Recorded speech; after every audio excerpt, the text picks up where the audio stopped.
Tensions are high as Sudan's government struggles to solve the country's economic troubles. We speak with citizens about how the price hikes are impacting their everyday life. I'm Ahmed Shabuddin. And I'm Malika Bilal, and you're in the stream.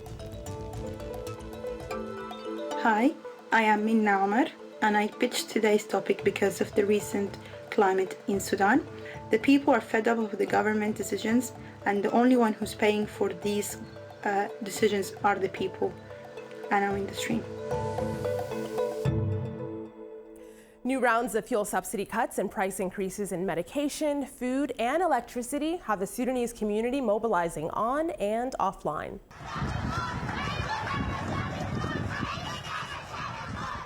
In late November, some took part in what they called civil disobedience protests against the subsidy cuts and price hikes. Images of empty streets and closed shops in the capital Khartoum circulated following calls for a 3-day strike. Sudanese people have also been venting their frustrations using several hashtags in Arabic and in English. These are just some of them. Mighty Mo tweets, floating the currency and a fragile economy and removing fuel subsidies may be a long-awaited tipping point. Following the secession of South Sudan in 2011, Sudan's economy has struggled to recover after losing 3/4 of its oil production. Rising inflation and U.S. sanctions are also contributing to the discontent. Many online are asking that we highlight these contributing factors. Ibrahim tweets, "How do you think any of those countries would fare if cut off like Sudan?" And Anas says, "There's the decades-long international sanctions, decades-long war in the south."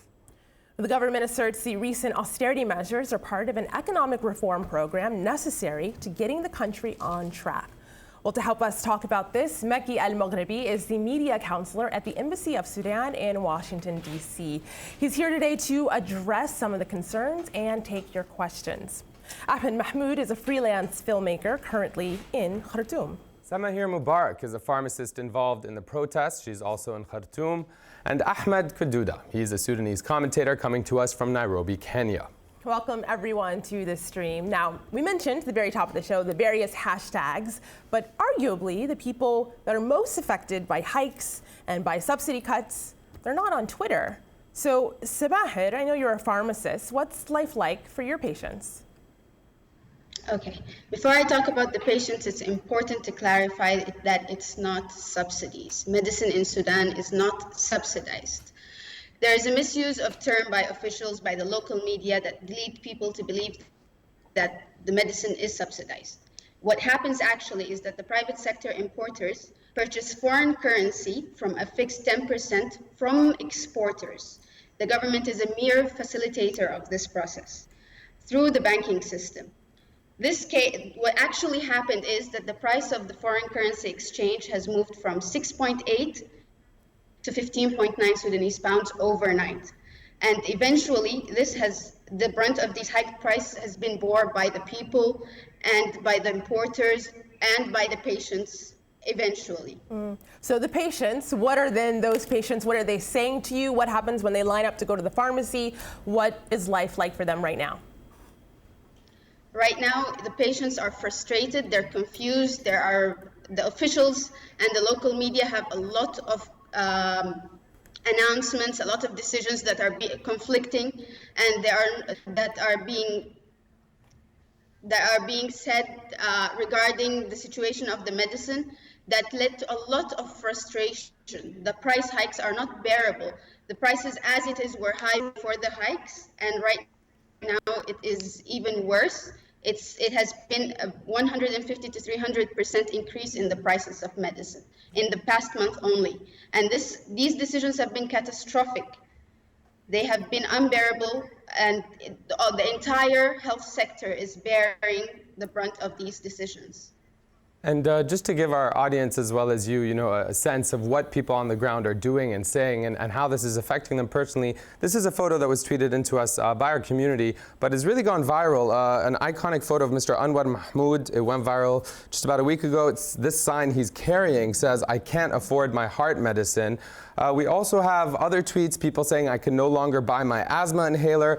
The type that I use is no longer imported."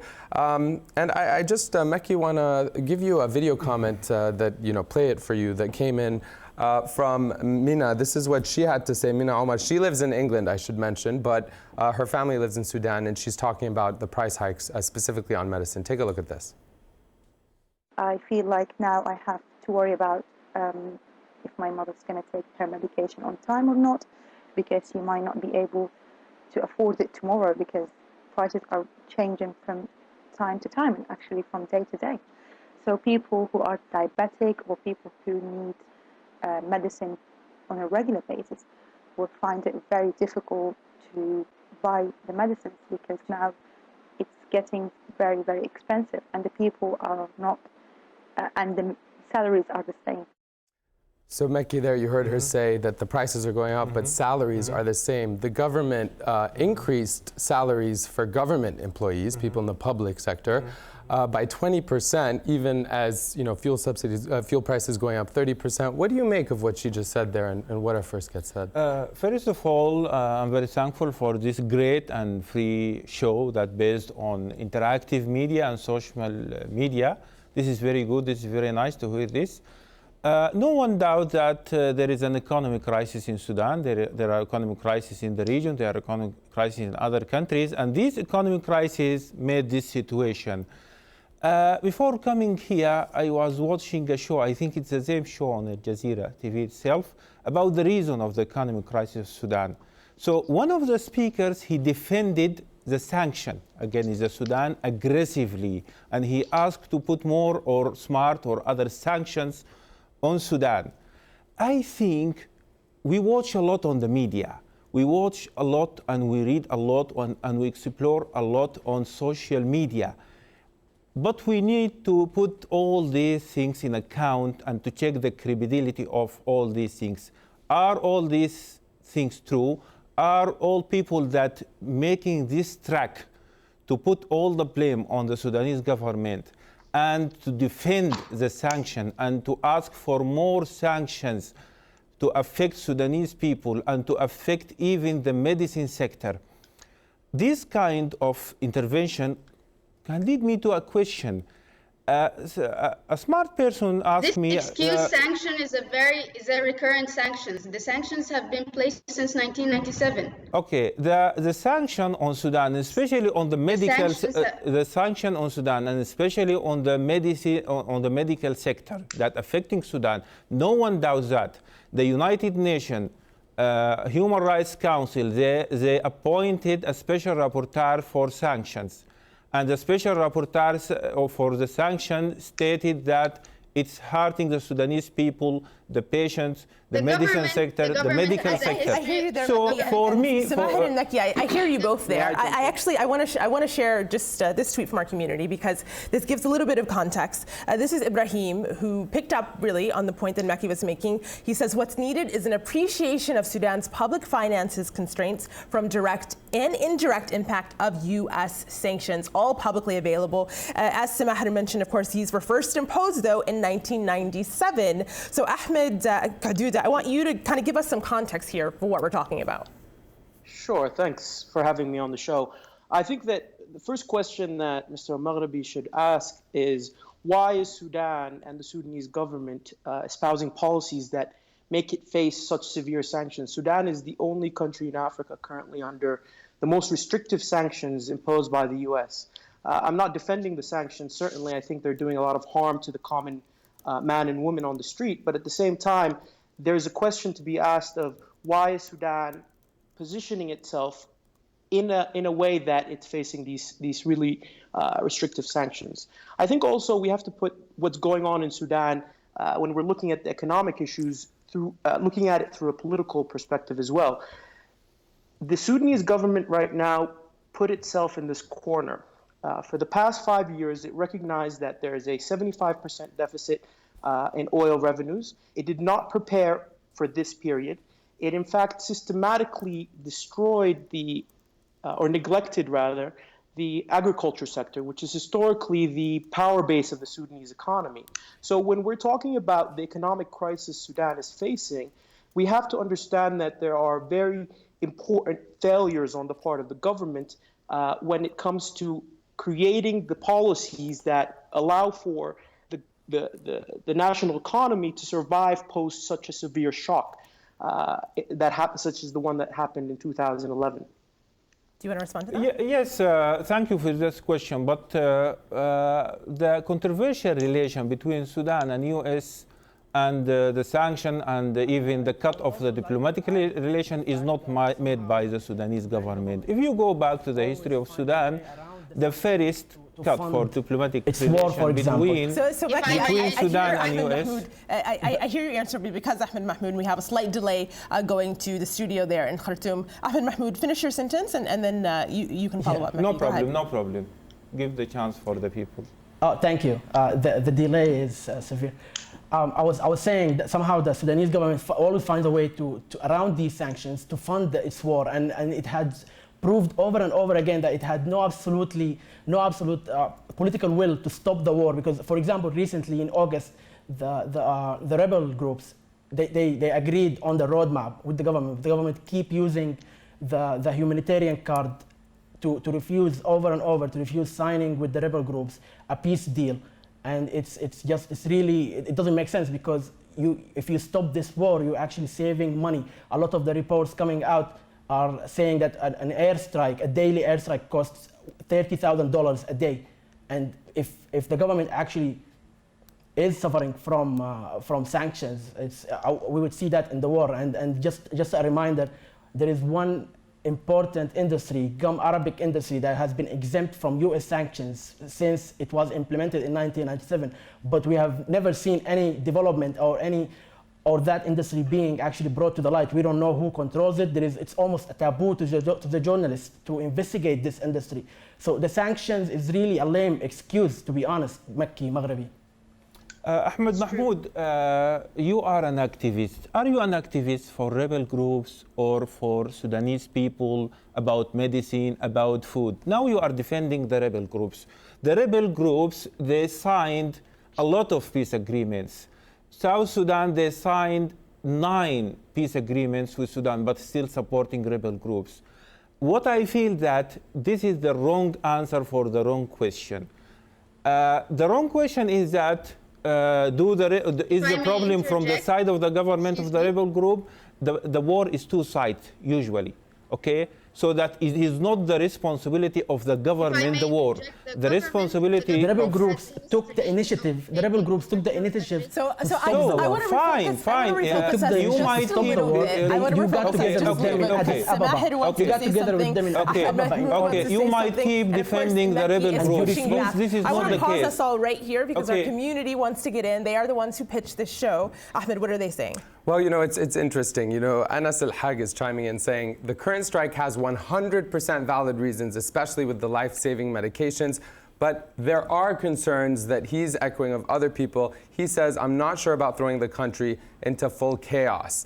A lot of people referring to the sanctions, I know you guys were in disagreement over it, whether or not they're a justifiable excuse for what's happening. But I do just want to quickly go back and remind ourselves, we're talking about a lot of questions. I asked you a question about why the government is providing, a 20% increase in salaries for government employees, but not for other people. You didn't answer that question. I'm just wondering why I will answer this why question. That's being done. I will answer all questions. But let me finish something from my brother Ahmed Kadouda. When he talked about the U.S.-Sudanese relations, now Sudan is under sanctions. The first cut for the Sudanese U.S. Diplomatic ties happened in 1967, and it was issued by... You were taking us back to 1967. We are in 2016, and people were on the streets. Let me answer, because if you just portray that the problem in this regime that made this is international problem with U.S. or any other countries, this is not true. If there is a political or if there is an international crisis from time to time, it happens even during the democratic regime. Okay? And the first step for the diplomatic relation between U.S. and Sudan happened in 1967, voted by a democratic regime and supported by the Communist Party and by the Unionist Party. What does that have to do with what we're discussing right now? Okay. Because when I talked about the sanction, he just put all the blame of the government. Okay. Well, if there is, do you think that the government plays any role in what we are seeing I'm today? asking. That's if there is a crisis between U.S. and Sudan, has been the same government for 27 years. The problems have been the same problems for 27 years. Maybe Sudan this has nothing to do with what happened. Maybe Sudan. So let me just chime in here. And the sanction is unfair. But I'm just going to chime in for 1 second. I know we're all talking at 1 minute. I'm just going to keep talking until there's a moment of silence to get our community in. While Jabir is saying this, so the government makes all the wrong decisions. He's blaming it all on the government, as you're saying, and then asks us to accept sanctions as if they just came from the sky. Now, obviously, they haven't come from the sky. We could spend the rest of the show debating that. Again, I'd like to point out you still haven't answered my question about why you're providing, why the government's giving employees a 20% hike, even when 50% of the population nearly is at or below the poverty line. But I just want to ask you, regardless of the sanctions and their role, do you not think, as Malika asked, that the government has some culpability in what's happening, and that's why the government is responsible for the employees in the government sector, is responsible for the poor in Sudan, is responsible for the old people in Sudan. The government even is responsible of the refugees in Sudan, that they are taking the subsidized medicine directly with non-resident situation. Does this happen here? Trying to get into this conversation for a while now. Samaher, the health insurance in the country is... Just give us 1 second. Samaher, go ahead. The first point is the government has a history of allocating a marginal budget for healthcare, and this has been for a long time right now. The amount of money that's allocated in the annual budget for healthcare is marginal. It's not even significant. And saying that they're responsible for the poor and taking the conversation into talking about sanctions is not acceptable. Apart from that, if the government cannot afford a mere $300 million for the medicine market, and this is not being paid by the government, it's just foreign currency. The companies are actually going to buy this currency from the government.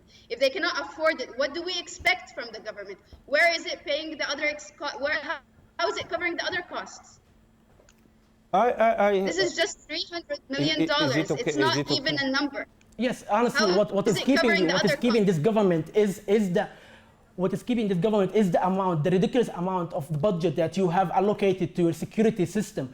I promise you, remove this budget, just stop arresting us and allow us to organize, and I give you a week, I give you 3 days, and this government will be overthrown by the people, because you are putting all our resources into protecting yourself. This is the bottom line of the security, because of the war that you mentioned, because of the war that you talked about, and you don't want to understand that the war is two sides. The government and the rebels. It's not just the war. The war for two sides, the rebel and the government. If you have two sides, you blame one side and you defend the other one. Well, okay. I think so that you ask. What you have said, you said that the position of the rebels are fair and all things okay, and the position of the government is not right. This is what I have heard from you. No, they didn't take the initiative. So there's a question from Samaher. Samaher, repeat your question. Still the rebel groups shelling the city. Repeat her question. Samaher, go ahead. Repeat your question. The medicine market is a mere $300 million that the importers buy from the government, or from other exporters rather. If the government cannot afford $300 million per year, how is it covering its running costs? Samaher, you are a pharmacist. Can you import medicines from Europe, from United States, and transfer money to United States banks and to European banks? Because of the sanction, you cannot do that. You should take the medicine from the third part. You should take high medicine. You should take expensive medicine. Okay. The people of Sudan is suffering. Even your sector. If the government goes, then that would be possible. Ahmed Shahabuddin, what are you saying? Well, a lot of people, are referring to different parts of this conversation. I do want to get from Muzan Al-Nil, echoing some of what you were just saying there, Ahmed Mahmoud, saying the current regime and its crazy appetite for spending on wars more than it ever spent on service and development is what they cite as the biggest challenge. So he's not alone in thinking that, but I'm curious. Do you think there is a government they like to spend on war? Do you think there is a government but there are governments who, when they're spending on war, they're covering costs such as basic needs for their societies. Tell me, what is the budget allocated for the National Intelligence Security Services in 2017? Just give me the number, please. Whatever the number, the reason is that if you are facing the war, what shall you do? You don't spend money on.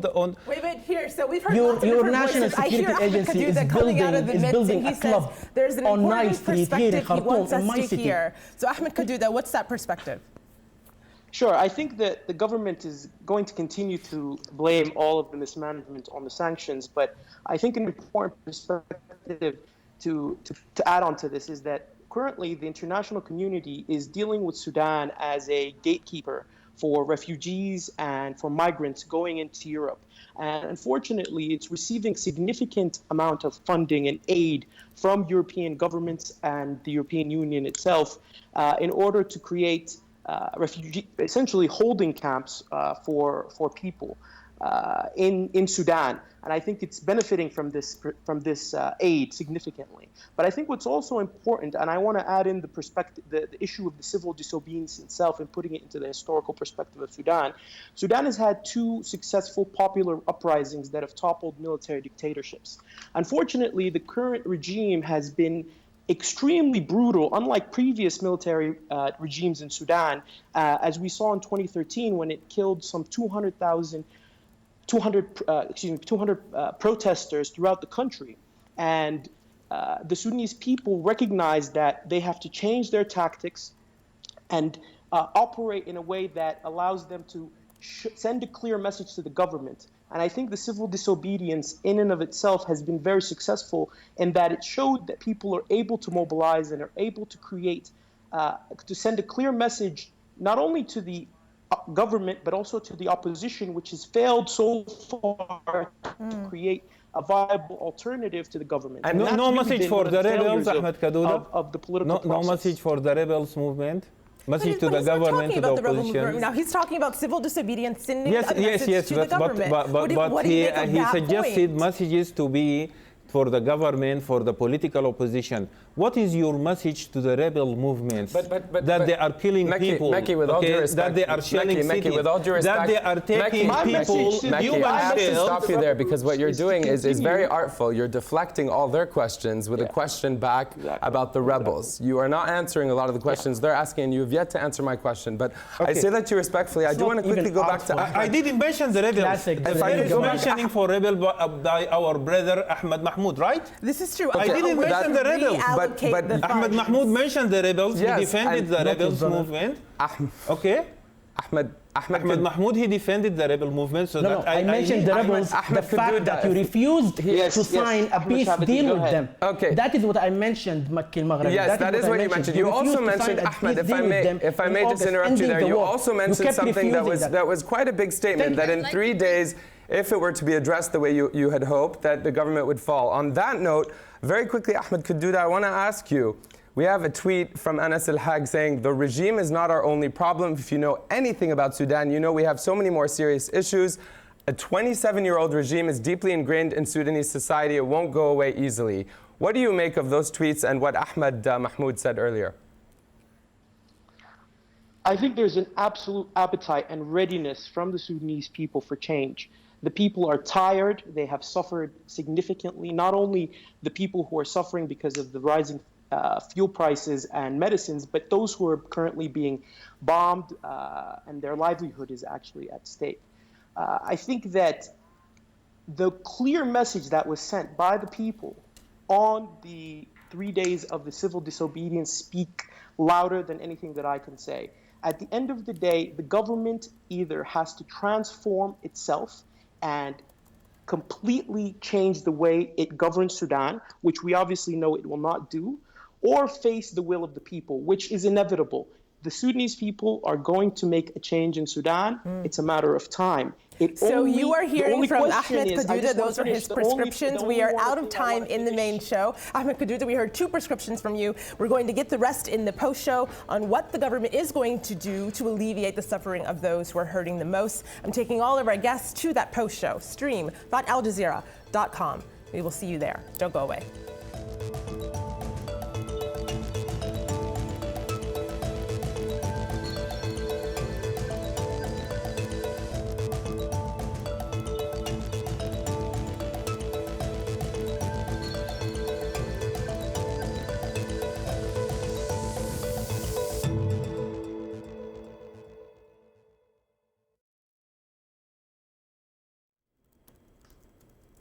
Hello, welcome back to the Online Post Show. Today we've been discussing Sudan's economic situation and how it's impacting Sudanese citizens. Let's get right back into that conversation. As we had a little pause to head over into the Post Show. I told Maki there's about 5 to 10 more minutes, and he says that's it, because this show goes very fast. There's so much to say. Everyone has a perspective.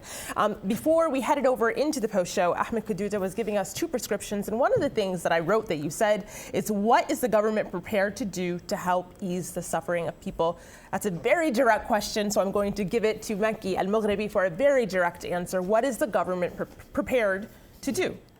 Actually, I have facts and figures here. I need to read it actually, because I couldn't keep it in my mind. So that, according to the medical section, the government now still subsidizes medicine. What has been said by Samahir was not true. That's not true. That was not true, Samahir. And she said it again. Okay. So let's let him finish, and then Samahir will go to you after.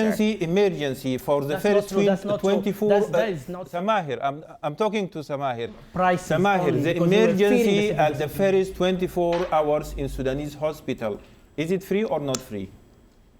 No, it is not true. What you're saying is absolutely I'm sorry, not I'm true. sorry. Do you asking have any specific idea question. that- I'm Seriously, asking this is a country where specific if you go to a question. hospital, What is the you have to cost pay for of the your own first 24 You have to buy hours your for own the syringes, emergency? you have The to buy your own government bandages. So Ahmed, paying I hear you 100. there. I hear you. Maki al-Maghribi, Ahmed Mahmoud says this is a country where if you have to go to the hospital, you have to seriously. buy your own bandages. Is that true? The government Nothing is is paying free. 113 million, If I get in a okay, car accident and now, I have to go and buy my own 95 kinds bandages. of He's medicine not for answering the your emergency question, cases. Ahmed Nothing Mahmoud. free. He's not answering There your is no question. I healthcare. want to pause us because The we are people in talking about- emergency we're can talking sometimes about- they we are don't talking know about their the health names. sector guests. but even- I'm Okay, gonna they pause don't have everyone money. Right So here. then Okay, We're just what gonna lower I'm the mics talking of about- everyone, just a little bit, Okay. because I really want to get this in. We're talking about the health sector. I want to show us Okay, something okay. on my laptop. I just want to show us something because this is unprecedented. Sudanese pharmacies go on strike over drug price hike. This is from the Sudan Tribune. Samahir, were you part of this strike, and what was it that for the first time caused hundreds of pharmacies to close their doors and to say we've had enough? Okay, what happened is that when these decisions have been implemented, these price hikes have been implemented, the pharmacies actually shut down their doors in solidarity, partially on 19th of November, to protest these decisions, because these decisions are abrupt, they're unfair, they're rash, they're unstudied. What happened today, what the situation today is that there are epilepsy emergency medications that are not available and not to be found anywhere in Sudan. There are asthma, Ventolin, salbutamol, and ipratropium are not available, not even by the governmental bodies that it's their own job to provide these medicines. Anti-tetanus, anti-rabies, anti-scorpion venoms are not available today. This is the situation. Saying that medicine is available and is free and the 24 hours, first 20 hours are free, this is not true. You have to buy your own bandages, you have to buy the gloves for the doctors to actually examine you. Wow. This is how the situation is here. Okay, so it's not like it seems like a he said, she said, but I do want to go back to one other question that was left kind of unanswered that our community really wants us to focus on. So I'm going to put this directly to you. Please, let's not skip the question of why isn't gum Arabic industry developing while it's not under sanctions? This was brought up earlier. Muzan Al-Nil says that, and I'm wondering what your answer. Yes, it's a good question. This is a kind of the question that we need to explain more because of the sanction. Yeah. Why? You said it is exempted from the sanction, right? But transferring money through the banks is not exempted. So that Yes, it is. cannot, Yes, it is. you But cannot they're saying it is. Are you sure it is? But you transferring. managed to transfer money to buy your weapons. Uh, How do you? By How the do you way, it is transfer? just You a have Google your work. ways. It is Your just a government- your Google government work. has You its ways just of you just transferring money. Google Let us be transferring honest. money, Let us be honest, transferring money, Let us just be transferring money honest. to Sudan. Just You for- have your just ways for- of transferring money Let to me the government. answer, Otherwise, let me we would have answer. fallen long time ago. Okay, let me You answer. have your ways. Let me answer. You have your ways. Okay, You don't go need ahead. even my answer. It's just a Google work. Just Google transferring money to Sudan from Europe and from.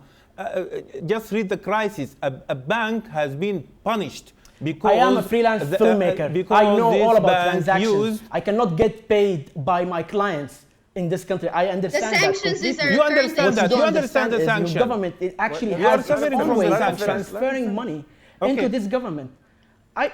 because of the The sanctions. sanctions is a recurrent excuse that we've been hearing. Your government has its own time ways and of time transferring again. money into this government. Okay? I just People want to have been say managing something for in the 1 past- minute, if you allow me. People have And been it is becoming managing for the really If you boring, allow the me, sanctions if you allow me, even you don't me here. You are not affected by sanctions, Makki. Your government is not affected by sanctions. It is us who are affected by sanctions. It's not you. It is not you. You managed to buy all your luxury weapons from abroad because you don't make half of them. You don't make here. I know that. You get them from Iran. So we you get turn them to from this China. language. How do you pay for that? And what are you talking so about? I am affected I'm by sorry to sanctions, turn to but this you are language, not. but let me answer the question. If you allow me, at least if you allow me, if you don't put sanction on me just to speak and to explain for you. Okay. What had happened in Sudan actually for the 3 days was disobedience for the what's so-called disobedience. Okay? And what is happening among you? What happened is people did not go to work please, on the 27th. don't interrupt me. While I didn't interrupt you, were Ahmed shutting Mahmoud. I didn't newspapers and interrupt you, going Ahmed to Mahmoud. offices Okay, go and ahead. going to schools, Okay. asking about people, And asking among who you, showed up and among who you, didn't my show brother up, because Ahmed you wanted Mahmoud, to among intimidate you, the the people young who did not generation, go to if work. there is a revolution now in Sudan, it is a revolution against, from the activists against the rebel movements. Now who are talking about the rebel movement is not the government. Now who are talking the activists themselves. They are disclosing facts that the rebel movement, they have jails, they have prisons. Okay, Mr. they Makki, kill it is the people. government of Okay, Sudan's they warned other responsibility to tribes. Can So you- that, can you listen, tell me- I think you know Let's what's... let Makki finish his providing sentence. peace One and more sentence. stability. Go ahead, Makki. Ending sentence, because they all have something to say to it. So if what had happened in Sudan, let me put it clearly. You might take and grab photos from the website that you want, but still the credibility of the photos, the credibility of the social network is still on. But at least if you mention that there is an expression of for press freedom in Sudan, freedom of expression in Sudan. Okay, the internet is on. How did We've also seen reports that newspapers have been okay, shut down. let me Okay, finish. so that is your Let final me finish. sentence. Let me finish. Is it one more How sentence? did One more what sentence. We're almost out of so-called time here. disobedience organized? Through internet, right? That's how the So international the community internet found is out about on. it. Yes. At that time, I was chatting with some friend in Europe, and he asked me a message. He asked me a question. He said to me, "The internet is cut from Sudan." I said to him, "Why did you know that?" He said to me, "I received a message from Sudan through WhatsApp." If you receive messages through WhatsApp, those the Makki internet is al-Maghribi, on. that was his ending sentence. I want to give all of our guests a chance to say their final words, a prescription, a way forward, how you see the people of Sudan moving forward from this, because of course we saw protests similar to this in 2013. It's now 2016. Ahmed Mahmoud, you go first. Your final sentence. What's happening now is the people are actually, the headline is disobedience committees. Everyone is organizing into committees in their workplaces, in their neighborhoods, among other different or similar groups. The fact is that these people, what they're doing now is the next civil disobedience, the next call is going to be stronger because it will be organized. And just like the last time, this time the government will try to counteract that by going to their workplaces, arresting people from their houses, trying to shut them up from posting on social media, and they will go and try to intimidate people again, because this is all they can do now. They can only intimidate us. But I think the fear has broken because people are truly fed up, truly. Fear has broken. Samahir, your final thoughts? To talk about the movement, the authorities, they're pushing the private sector into a crisis. They're pushing companies out of the market. They're pushing importers out of the market. The only solution for the medicine crisis, since the decision in the 1st of November, today it looks like your connection's cutting up has already just shut a little down. bit. There are 2 other companies that are on their way out of the market. Their solutions that they're implementing in the medicine sector, in the health sector, are catastrophic. The solutions that the government is taking right now in the health sector are catastrophic. They're not acceptable. They're only going to make the crisis worse within the next 2 months. What is supposed to happen in the health sector is that the rate of the dollar should go back to 6.8 Sudanese pounds for people to survive. Just to survive, not even to live in a luxurious health health sector. This is only for survival. The dollar exchange rate has to go back to 6.8, and this is the only thing that is going to keep things going. Otherwise, it's going to, the patients are going to suffer, the importers are going to suffer, pharmacies are going to shut down, and the government cannot take over. They do not have the ability and Samah, to of course, cover we will for be them. watching in the next 2 months to see if that happens. I hear what you're saying. Ahmed Kadouda, your final words? Yes, I think that Sudan is facing a real threat of total state collapse unless there is complete transformation in how Sudan is governed. The government of Sudan, the current regime, will be held responsible for the impending collapse unless there is a complete transformation and that it allows for freedom of expression, it stops killing civilians, it allows for humanitarian aid and assistance to those being affected by the wars, it creates a open, genuine platform for dialogue that allows all of the political actors, the civil society, to play a meaningful role in a transitional process that cannot be led by the current government. The current government, for the sake of Sudan, must step down immediately. A list of requests/demands from our panel on Sudan civil disobedience. I want to thank all of our guests. Thanks to Maki Al-Maghribi, thanks to Ahmed Mahmoud, Samah Al-Mubarak, and Ahmed Kadouda for joining us today. I will give the last word, of course, to our community through Ahmed, who pitched today's show. Thank you for pitching this. To our community, Muzan Al-Nil chiming in again from Khartoum, saying, I'm tweeting at AJ Stream from Khartoum and there's sewage water flooding next to me. If the government can't manage sewage, they suggest maybe don't start a war. This conversation will continue online because I know all of our guests have more to say. Check out #AJStream. Thanks for joining us today.